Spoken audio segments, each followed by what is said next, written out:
Leader TV पारां हिकु भेरो ॿीहर भलेकार असां जूं ॻाल्हियूं नाम्यारे दानिश्वर तारीख़दान मुसनिफ़ एडिटर जनाब यूसुफ शाहीन सां जारी आहिनि। शाहीन साहब अवां पे ॻाल्हायो त विच में वरी असांजी ॻाल्हि निकिती अवां जे नाना साईं जी त जीएम सैद साहब तव्हांखे उन जे बारे में छा ॿुधायो, तव्हां असुल किथां आया? हा, इहो साईं ॿुधायो, साईं जीएम सैद इहो जॾहिं चईं त असीं तुंहिंजे नाना जे पोयां नमाज़ पढ़ूं था, हुन ॿुधायो त उहो कुर्द हो, अरब इराक जो, ऐं उतां लॾे आया हुआ। ऐं मुंहिंजी नानी बि कुर्द हुई। मक़सदु आहे त जॾहिं असां वालदा जे हिसाब सां कुर्द आहियूं, पीउ जे हिसाब सां दाऊदपुर आहियूं, इहो थियो हिसाबु। बहरहाल मूं तव्हांखे हू ॿुधायो पिए, गुड्स ट्रेन आई, पोइ लथो सामान, पोइ हुननि हाणे आउं त ट्रैप थी वियुसि त भई हाणे इहो 1600 रुपए जी कणिक ॾियां त उनजो हिसाबु कीअं ठाहींदुसि। बहरहाल हुननि वॾी ग़लति कमु कयो, यानी पथर विझी ऐं जेको आहे सो हिसाबु पूरो कयूं, कणिक जो वज़न बराबरि कयूं, पर मूंखे ॻाल्हि सही न लॻी ऐं मूं इस्तीफ़ा ॾेई छॾियो। पोइ गोडाउन कीपर घणा ॾींहं रहियो? 3-4 महीना। अच्छा। पोइ मूंखे उहा बि वठी ॾिनी हुई भूरल शाह, साईं भूरल शाह जेको टंडेल वारो आहे, उम्मीद अली शाह साहब जो उन चयो शहवाणी हूंदो हो डिप्टी डायरेक्टर हैदराबाद जो। हा, उन ज़माने में डिप्टी डायरेक्टर खे अपॉइंटमेंट जो अख़्तियार हो। हींअर त पटेवाला बि वज़ीर था अपॉइंट कनि, उन दौर में जेको आहे सो उन मूंखे फ़ोन कयो त बाबा तूं माण्हुनि खे नौकिरी नथी मिले ऐं तोखे त 6 महीननि में असां गोडाउन कीपर ठाहे छॾियो, तूं छो थो? मूं चयो साईं मूंखां कोन थींदी, छाकाणि मां इहा ॻाल्हि नथी चवणु चाही त हिते थियो छा आहे ऐं जेको आहे सो। पोइ बसि पोइ आउं हलियो आयुसि हैदराबाद। ऐं पोइ हैदराबाद में इहो गाॾी खाते में 15 रुपए जे भाड़े ते हिकु कमिरो वरितल हो, उन में रहंदो हुउसि। ऐं पोइ फिरदौस सिनेमा जे भर में हिकिड़ी होटल हुई, सो 30 रुपया महीने में उहो लंच ॾींदो हो, रुपए लंच रोज़। हर रुपए रोज़ जेको आहे उहो ॾियो त हुन में लंच ॾींदो। सो पोइ आउं वरी हुनखे चाराना ॾींदोसि टिप भेरे खे, उहो मूंखे मुंहिंजे कमरे में मानी ॾेई वेंदो। पोइ मां हिकिड़े दफ़े मानी ॾियणु आयो त हिकिड़ो पोड़ो शख़्स, शायदि तबियत बि ठीकु न हुजे, उहो अंदरि घिड़ी आयो त मां हुन खां पुछियो खाना खाएंगे, त हू वेही रहियो। हाणे मानी हिकिड़े ॼणे जी हुई। पोइ बहरहाल असां खाधी, पोइ वरी ॿिए ॾींहं बि इहा थियो, 3 ॾींहं बि इहा थियो। पोइ 3 ॾींहं मां जेको आहे वञी रुपयो ॾेई आयुसि त 2 मानियूं मोकिलियो जेको आहे। पोइ हुन मूंखे चयो त बेटा अगर आपके पास कुछ पैसे हों तो मेरे पास एक केमिकल बनाने का फार्मूला है। काय का है फार्मूला? चाहिए तो पेंट रिमूवर, ये जो गाड़ियाँ हैं, कारें हैं, बसें हैं, उनका रंग खुरच के उतारते हैं, तो मेरे पास केमिकल है जो खाली बुरश मारेंगे तो कलर उतर जाएगा। यानी तो इन्हीं मां हुन खे पैसा ॾिना, हुन हिकिड़ो ड्रम वठी आयो, उन मां अलाए 50-100 खनि दॿा ठहिया। उहे उन मां सैंपल खणी वियुसि हाजी सादिक खे, उन्हनि जूं बसूं हुयूं, 15-20 बसूं हुयूं। उहो भुरल छा वेठो, सो मूंखे ॾिसी उहो ॾाढो ख़ुशि थिया। सो पुछऊं तूं छा आहे, नौकिरी बि छॾे ॾिनी? त मूं कारखानो आया त खिलण लॻा। मुंहिंजो साईं मां हिकिड़ो पेंट ठाही आहे, पेंट रिमूवर, ऐं सो ही खणी आयो आहियां ऐं तव्हां अगरि चाहियो त आज़माए बि ॾिसो पोइ सभु गॾिजी हलिया गैराज में जिते बसूं बीठियूं त हिकिड़े गांगे ख़राबु बस जेका हुई उन ते मूंखे चयूं कर मां बुरुश हणी हीअं कयो त कलर लही वियो पोइ हुन 20 दफ़े जो ऑर्डर ॾिनो पोइ मीर बुखार पोइ एतिरो आहे त असां तव्हां सम्झो त आउं शायदि लखपति या करोड़पति थी वञा ओचितो हू शख़्स मां हुन खां वरी कॾहिं बि कोन पुछियो त फार्मूला छा आहे फार्मूला छा आहे ऐं बसि पोइ असां मां इलाही पैसा कमाया यानी इलाही पैसा कमाया जंहिंमां मां इंडस डाइजेस्ट अंग्रेज़ी में रिसालो कढियो जंहिंमें अमर जलील ॿिया दोस्त कमर शहबाज़ उन्हनि खे मां गॾु खयो त भई मूंखे त अंग्रेज़ी ईंदी कोन्हे सो बसि पोइ उहो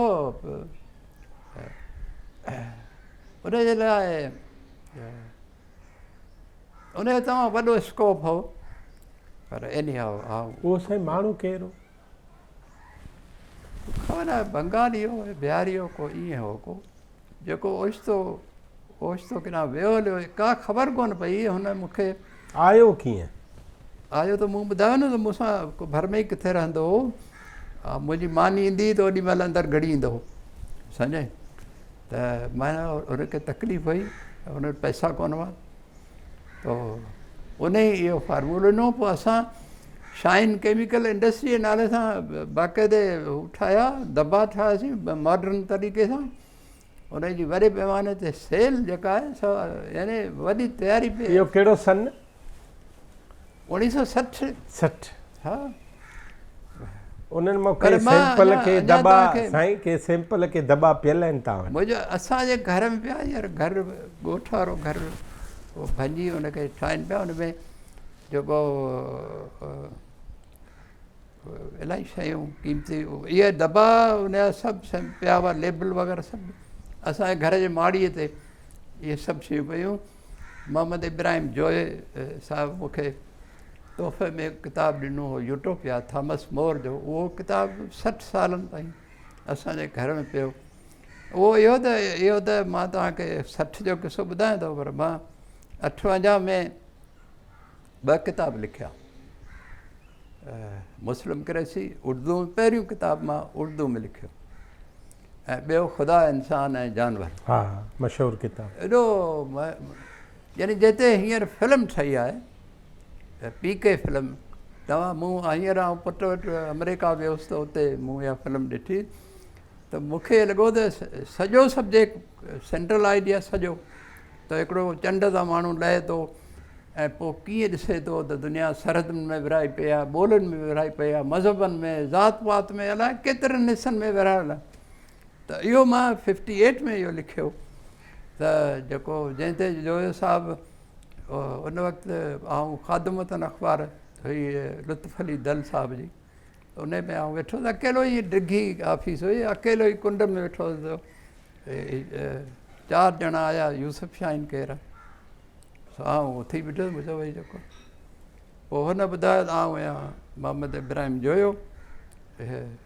ॿियो जेको वॾो राइटर असांजो जेको vice chancellor pro vice chancellor of Sindh university जो सो इन खां मां ॿुधायां थो उन मूंखे किताबु ॾिनो एॾी तारीफ़ कयूं जो आउं पाण पियो हैरान थियां त भई मां लिखियो छा आहे जो या पर हाणे उन दौर में 58 में अञा मुंहिंजे ॾाढी जा कुझु वार आया हुआ का स्टडी बि न हुई हिकिड़ी थिए थी न माण्हू पढ़ंदो आहे उन ऐं उन में इहो लिखण त हीअ दुनिया जेका आहे आख़िर एतिरनि हिसनि में छो विरहायल आहे एतिरा मज़हब एतिरा ख़ुदा ऐं एतिरियूं ॿोलियूं इहे छाजे लाइ आहिनि यानी छा असीं का हिकिड़ी ॿोली नथा ॻाल्हाए सघूं छा हिकिड़ो दुनिया जो गोलो आहे उन ते असीं भाउरनि वांगुरु नथा रही सघूं सम्झे त इहो हो उन ॿिनि किताबनि जो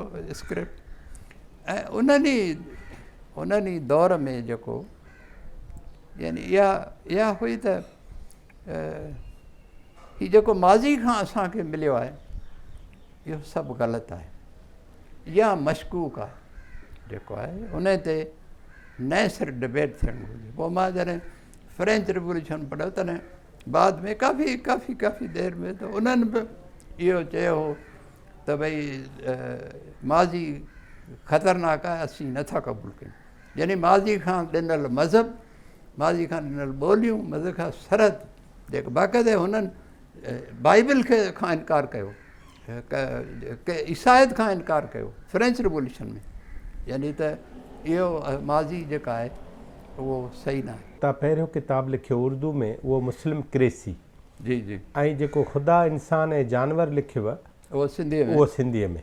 हाणे मुस्लिम क्रेसी अव्हांजो ख़्यालु छो आयो लिखण जो? बसि हाणे इहो हिकिड़ो दौरु हो त सॼी जेका मुस्लिम वर्ल्ड आहे उहा हिकिड़ी थिए। जे मुस्लमान आहियूं त पोइ सरहद छा जी, हूअं बि त हिकिड़ो आहे न, मुस्लिम हैं हम वतन है सारा जहाँ हमारा। तो मूंखे इहो हो त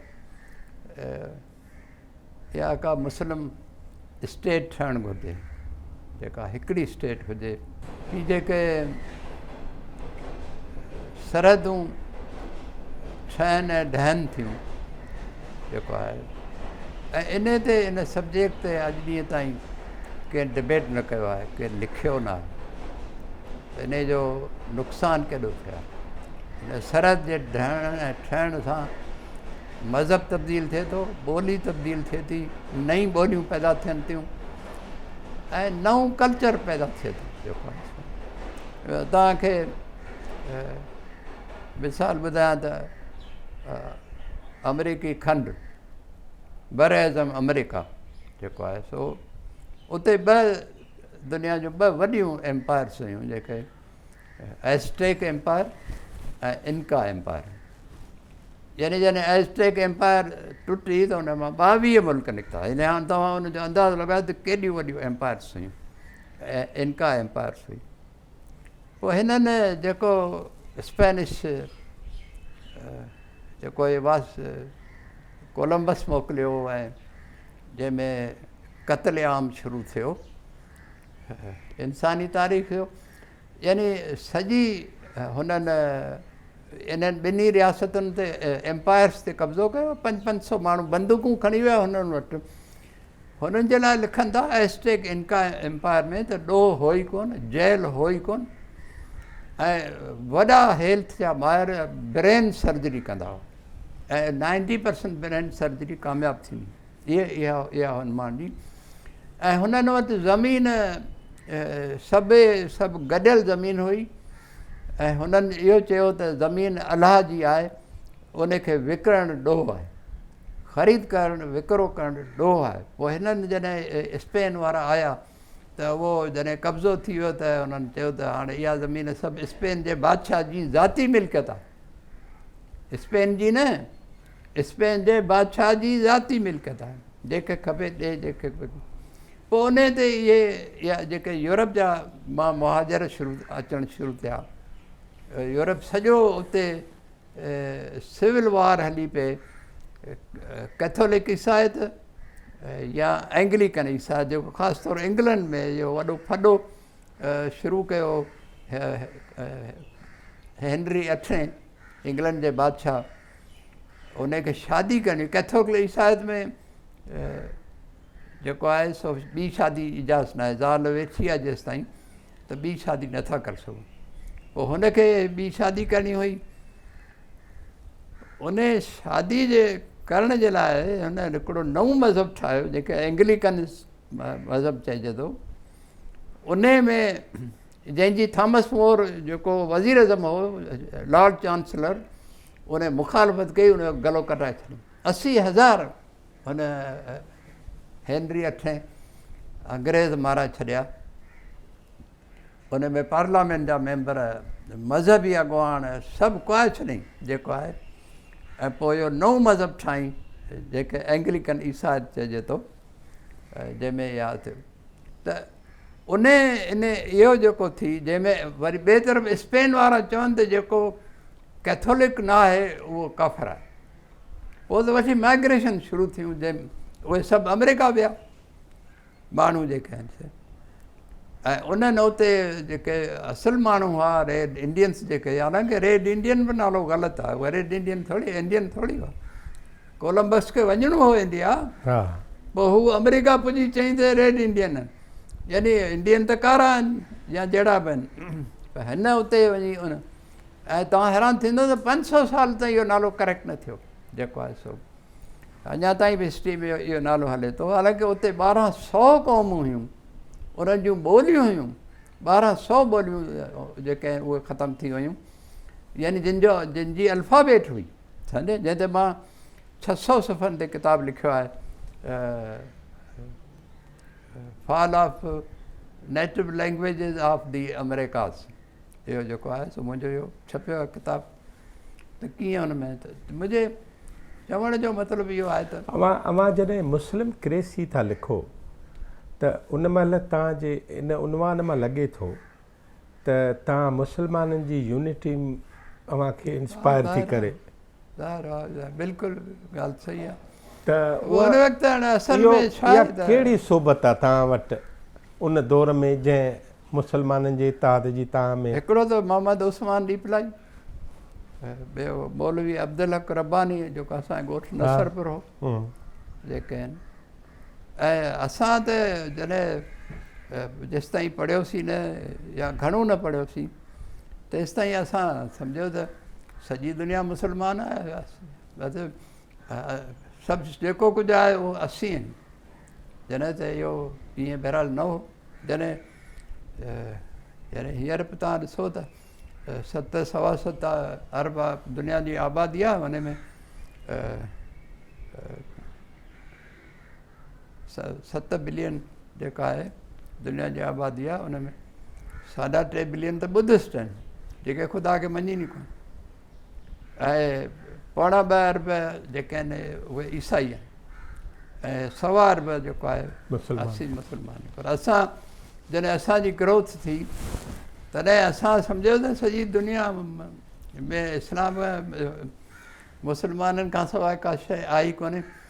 पोइ जेकर ईअं आहे त पोइ इहे विरहायल छो आहिनि, मक़सदु आहे त इहो हाणे इन एज में माण्हू एतिरो ई सोचे सघियोसीं। पोइ 1960 रिकॉर्ड बि कयोसीं। 1960 अची वई, हाणे तव्हांजी शाइन पेंट बि पूरी थी।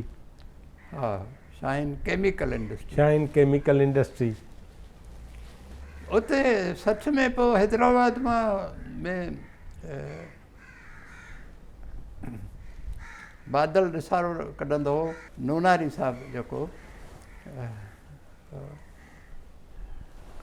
उहो रिसालो कढंदो हो, जंहिंमें रसूल बख्श पलीजो साहिबु ऐं हू रेडियो पाक जो फतेह ख़ान थींदो, उहो ॿिया सालिम अहमद शाह आहे। ऐं पोइ उन रिसाले जा इश्तिहार मूं अची ॾिना, मूं इश्तिहारनि जो उहो कमु कराची आहे सॼो।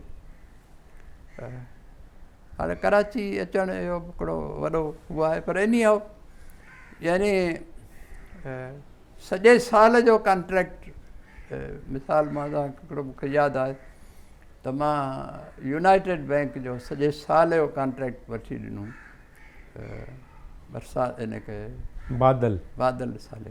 तॾहिं यूनियन बैंक हुई न यूनाइटेड बैंक।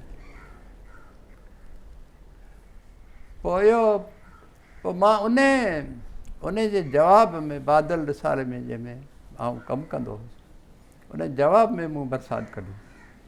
इहो कंहिंखे कोन्हे। उन वक़्तु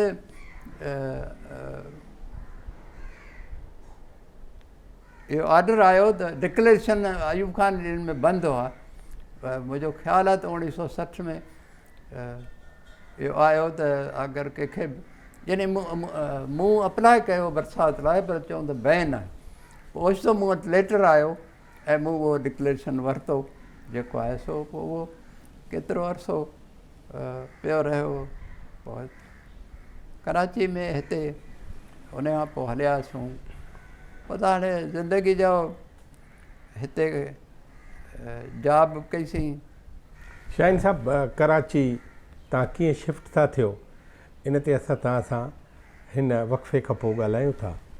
नाज़रीन, असां सां गॾु रहिजो, असांजी ॻाल्हि हिन मौरख सां जारी आहे।